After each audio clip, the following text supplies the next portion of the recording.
नमस्कार, आदाब, सत श्री अकाल। मैं हूं देवेंद्र मिश्रा और आप देख रहे हैं डीएनए।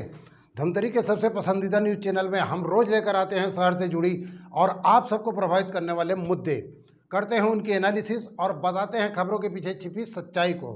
गहराई से परख होती है हर उस घटना की जो खबरों की भीड़ में आम होकर गुमसी हो जाती है। हम लेकर आते हैं परिचर्चा कार्यक्रम, जिसमें शहर के प्रतिष्ठित लोग शहर हित की बातें बेबाकी से रखते हैं। वही मीडिया की चौपाल में हम शहर के जागरूक पत्रकारों का नज़रिया रखने की कोशिश करते हैं और समझते हैं, जबकि एक मुलाकात कार्यक्रम किसी एक शख्सियत की काबिलियत और नज़रियों को समझने की हमारी कोशिश है। बहरहाल आज हम लेकर आए हैं अपने जिला ब्यूरो की ग्राउंड जीरो से रिपोर्ट। देखिए क्या है आज की ताज़ा तरीन घटना। धमतरी भारतीय जनता युवा मोर्चा ने कांग्रेस के घोषणा पत्र में चुनाव के समय किए गए 2500 रुपये बेरोजगारी भत्ता के वादे को निभाने की मांग करते हुए शहर की सड़कों पर कांग्रेस की भूपेश सरकार के खिलाफ प्रदर्शन किया।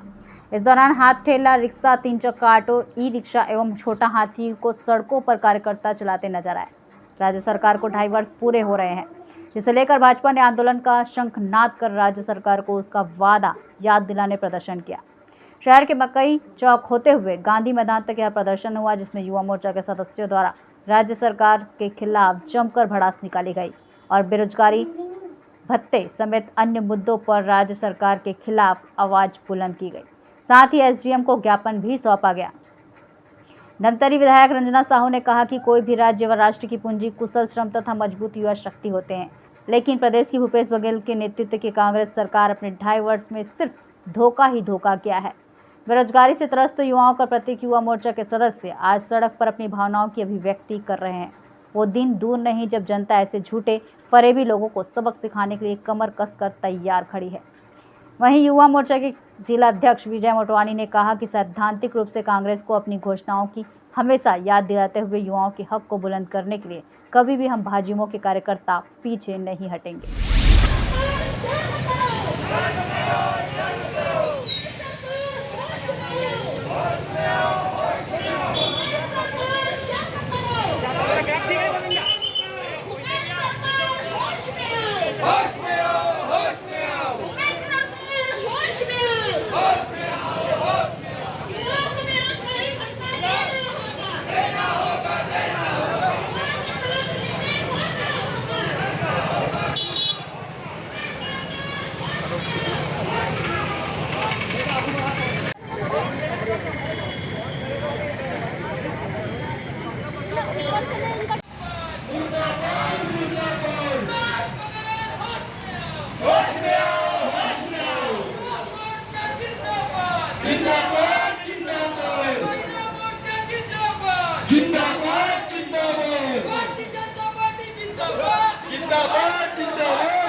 प्रदेश में छत्तीसगढ़ प्रदेश में भूपेश बघेल जी की कांग्रेस की सरकार है और 17 तारीख को कांग्रेस की सरकार के 2.5 वर्ष पूरे हुए, लेकिन लगातार हमने देखा है कि सरकार छत्तीसगढ़ में 36 वादे किए थे उन्होंने, और 36 में से एक भी वादे उन्होंने पूरे नहीं किए।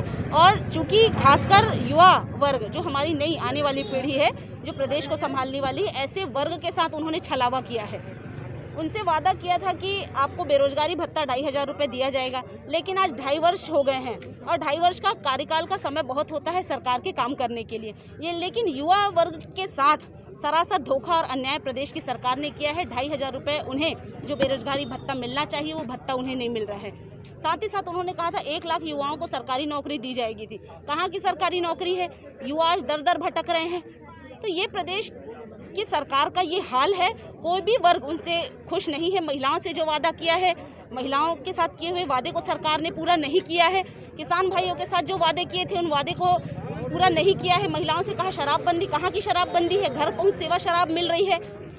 महिलाओं से कहा कि आपके समूह का कर्जा माफ़ किया जाएगा, कहीं भी समूह का कर्जा माफ़ नहीं हुआ है।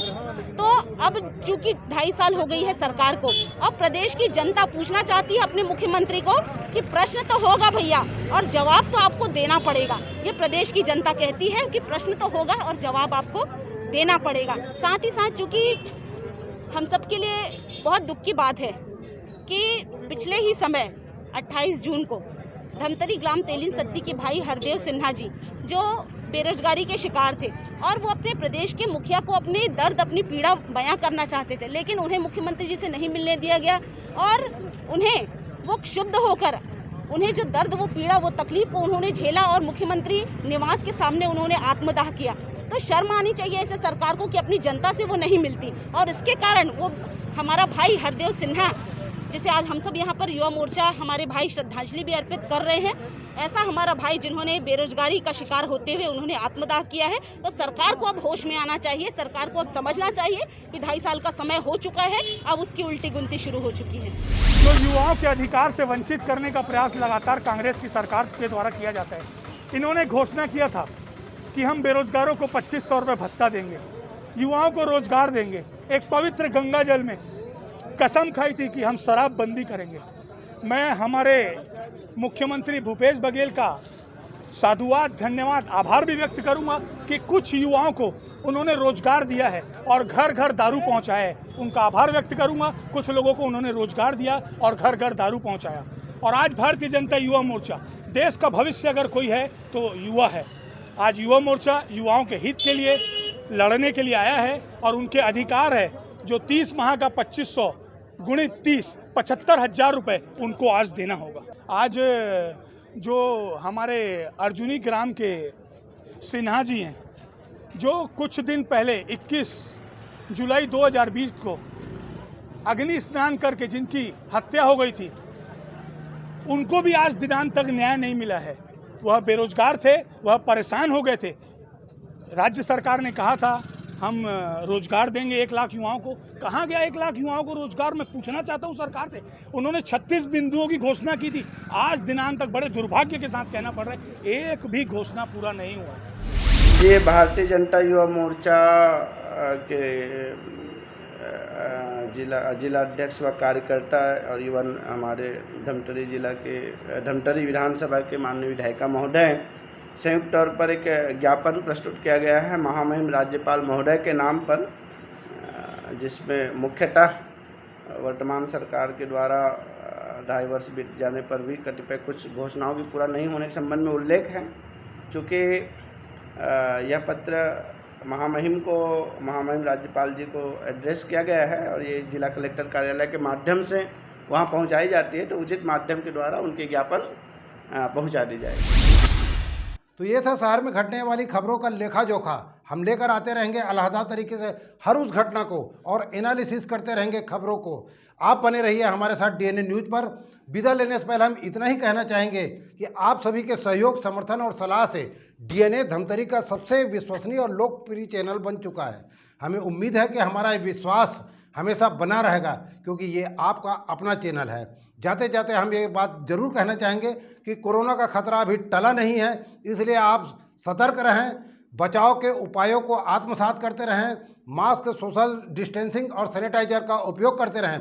एक अहम बात, कोरोना अब ज़्यादा ताकतवर बनकर नए स्ट्रेन के रूप में हमला करने की फिराक में है, इसलिए कोई भी चूक आपके और आपके परिवार के लिए महंगी पड़ सकती है। इसलिए आप अपने परिवार का ख्याल रखिए और समाज को सुरक्षित रखने में योगदान दीजिए। जय हिंद, जय छत्तीसगढ़, जय धमतरी।